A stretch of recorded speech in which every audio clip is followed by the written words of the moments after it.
सो अभी जस्ट मैं ये द एलिफेंट विस्पर्स डॉक्यूमेंट्री देख रहा था and I got to know about this because of this Oscar awards. So मुझे ये देखनी थी. मतलब मुझे ऐसे मतलब डॉक्यूमेंट्री देखने का शौक है, बट जनरली पता नहीं चलती है कौन सी डॉक्यूमेंट्री अच्छी है कौन सी नहीं. तो मैं जनरली यूट्यूब पे ही देखता हूँ, बट यूट्यूब पे कभी कभी ऐसा होता है कि एक ही चीज़ रिपीट होती रहती है. सो इसलिए मेरा था कभी छूट जाता है, मन भर जाता है. But I saw this today, काफ़ी अच्छी लगी मुझे ऐसी डॉक्यूमेंट्रीज देख के बहुत ज़्यादा मन करता है कि मैं भी ऐसा कोई वीडियो बनाऊँ.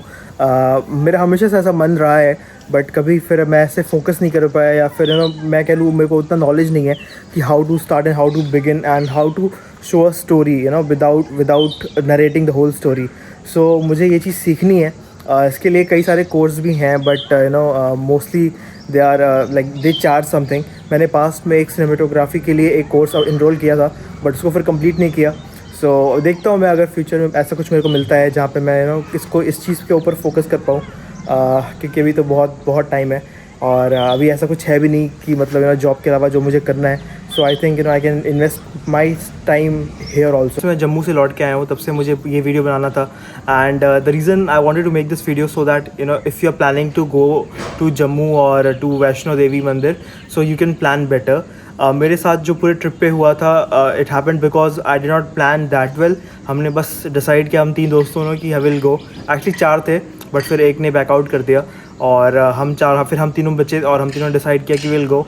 एंड बस रैंडम टिकट्स कराई, दैट टू तत्काल में जाने की भी आने की भी. तो मैं बैंगलोर से निकलने से पहले मैंने डिसाइड कर लिया था कि मुझे जम्मू जाना है, और मैंने अपने दोस्तों को बता भी दिया था. तो यश और शेयर रेडी थे कि हम जाएंगे, और हमारे पास टिकट्स नहीं थी. हमने टिकट्स के लिए प्लान किया था, बट मैंने एक जगह एक बंदे से बोल के ब्रोकर से टिकट कराई भी थी, बट फिर वो कंफर्म नहीं हुई. एंड फिर लास्ट मोमेंट में मैंने उसको कैंसिल करके फिर मैंने तत्काल के लिए ट्राई किया. हमारा बैकअप था बस से जाना, बट बस फिर मुझे उतना सबको इतना फीजिबल नहीं लग रहा था, क्योंकि फिर पहाड़ों पे ऐसे बस से जाना, दैट टू रात में, इट्स नॉट वेरी सेफ़. सो फिर हमने डिसाइड किया कि विल गो बाय ट्रेन. अगर नहीं जा पाते हैं ट्रेन से तो विल कैंसिल दिस ट्रिप. सो मैंने अपनी जर्नी स्टार्ट की थी गोरखपुर से, और शेरा और यश ने स्टार्ट करी थी नोएडा से.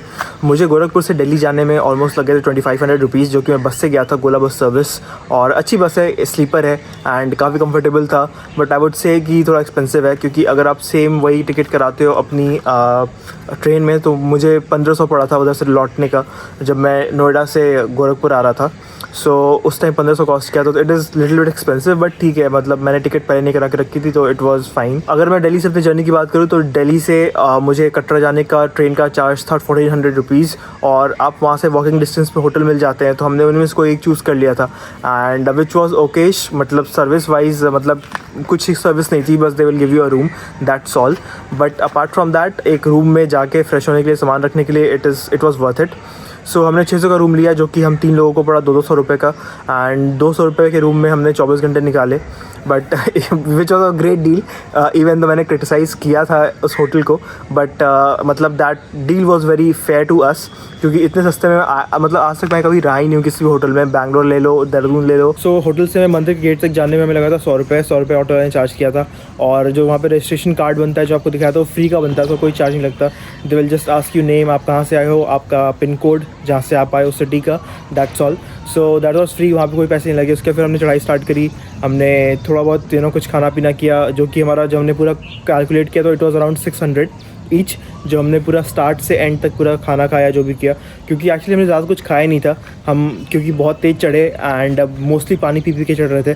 सो हमें उतना ज़्यादा हमारा जो फूड का कॉस्ट है वो भी काफ़ी कम हो गया था. फिर बारी थी दर्शन करने की. सो हम नहा के दर्शन करने गए. नहाना बिल्कुल फ्री है, लॉकर बिल्कुल फ्री है.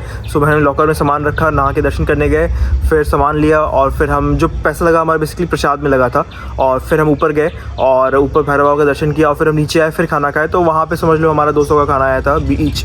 फिर वो 200 का लगा था हमें खाने में. और उसके बाद फिर हम अर्थ कुमारी आए. अर्थ कुमारी में हमने कुछ नहीं खाया, और फिर अर्थ कुमारी से हम सीधे नीचे आ गए मेन गेट तक, और हमने वहाँ पे भी कुछ नहीं खाया. तो बेसिकली जो वो थोड़ा बहुत खर्च हुआ था वो पानी में और कुछ ड्रिंक्स में खर्च हुआ था.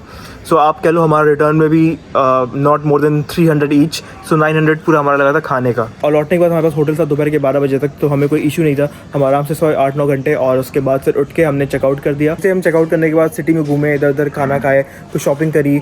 सो I am not going to count all those things in this one, क्योंकि हमारा पर्सनल एक्सपेंस था कह लो, बट जो हमारा पूरा जर्नी कॉस्ट था मैं उसको काउंट कर रहा हूँ।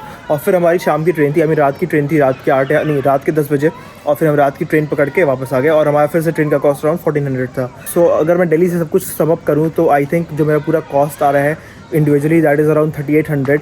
मतलब ये एक राउंड फिगर है, बट इससे ज़्यादा नहीं लगा था, मतलब 38 to 4000 रुपीज़, मतलब this is maximum that I am telling. इतने में आप आराम से दिल्ली से जाके आप दर्शन करके आ सकते हो। अगर आप स्लीपर से जा रहे हो या फिर कोई और मोड ऑफ ट्रांसपोर्ट यूज़ कर रहे हो तो इससे भी कम में हो सकता है, but I am telling you what I did. But अगर मैं अपनी जर्नी गोरखपुर से स्टार्ट करूँ तो मेरा पूरा कॉस्ट हो गया था 8000 rupees. So I think this was more, और वो भी इसलिए क्योंकि मैं एक तरफ से बस ले लिया था और एक तरफ से ट्रेन। सो मतलब ये पूरा मिला के थोड़ा एक्सपेंसिव हो ही जाता है। सो मतलब overall for me it was 8000 rupees, but for them it was 4000 only. ये सब छत पे गार्डनिंग हो रही है, ये छत पे ये इतने सारे पेड़ पड़े हुए हैं। अभी ये सब घर कंस्ट्रक्ट हो रहा था तो कैसे कैसे भी रखा गया है, बट इन सबको भी गमले में सेट करना होगा। मुझे भी बैंगलोर जाके थोड़े बहुत पेड़ लगाने एक्चुअली जनरली मेरा मन करता है पेड़ लगाने का, बट फिर वही होता है ना, कभी मैं भूल जाता हूँ पानी डालना है कुछ ऐसा, तो फिर मुझे बहुत बुरा लगता है कि मैंने पेड़ फालतू करके ख़राब कर दिया। बट अभी मैं 2 पेड़ रखा हुआ है मैंने वहाँ पे, और दोनों अभी तक सर्वाइव कर रहे हैं। So I think I am going to buy more. So अभी ऑलरेडी 5 बज चुके हैं और मेरे को आधा घंटे में अपने ऑफिस स्टार्ट करना है। So I will just get ready for office and then I will see you. तो प्लानिंग वाइज सबसे बड़ी गलती हमने ये करी कि हमने अपने आप को रेस्ट नहीं दिया। जैसे हम कटरा पहुँचे वैसे ही हमने चढ़ाई करना स्टार्ट कर दिया। इंस्टेड हमें थोड़ा रेस्ट करना चाहिए था, और स्पेशली मुझे, क्योंकि मैं रात में सोया नहीं था। और शेरा यश जो हम तीनों जो साथ में गए थे वो लोग सोए थे बस 4 या 5 घंटे। सो हमारी नींद पूरी नहीं हुई थी and we were not fatigue but we were not well rested. चढ़ने के टाइम तो इट वॉज फाइन क्योंकि हमारी बॉडी इस टाइम पे इतनी थकी नहीं थी, बट एक्चुअली हमारी हालत ख़राब हुई थी जब हम नीचे उतर रहे थे एंड हमारा रास्ता बिल्कुल ख़त्म भी नहीं हो रहा था। And if you will see my blog, मैंने ये बात अपने ब्लॉग में एक दो बार बोली भी है कि वी आर फीलिंग कि हमारा रास्ता ख़त्म नहीं हो रहा, बस हम चलते जा रहे हैं। सो हमारा टायर्डनेस लेवल उस लेवल पे था। एंड ऑल्सो आई सॉ कि जो हमारे साथ ट्रेन में थे लोग, वो लोग उस वक्त रात में चढ़ाई करना स्टार्ट किए थे, आई वुड से around 7 or 8। And I think they actually took a very great call, क्योंकि रूम हमारे पास वैसे भी था ऑलमोस्ट 30 आवर्स के लिए। तो अगर आप प्लान करो तो आई वुड रिकमेंड कि आप जब भी वहाँ पहुँचो सुबह में, रात में, at least take a good rest around 4 to 5 or 6 hours and उसके बाद चढ़ाई स्टार्ट करो आप। And please avoid walking in sun, दोपहर में बिल्कुल चढ़ाई मत करना। And I would say it is the worst call that you can take, क्योंकि दोपहर में चढ़ाई करने में धूप होती है एंड बॉडी बिल्कुल थक सी जाएगी। ओवरऑल आई थिंक हमारा जर्नी तो अच्छा था, बट इट इज़ जस्ट कि अगर हम थोड़ा आराम से गए होते एंड हमने अच्छे से प्लान किया होता तो हमारी शायद हालत इतनी ख़राब नहीं होती। So we got a lesson, maybe next year जब भी हम प्लान करेंगे, हम फ्यूचर में कभी प्लान करेंगे तो maybe will plan better. And with that learning I will finish the video here and I hope आपको वीडियो अच्छा लगा हो, एंड अच्छा लगा है तो द ड्रिल, like share subscribe and see you next talk tomorrow. Bye bye.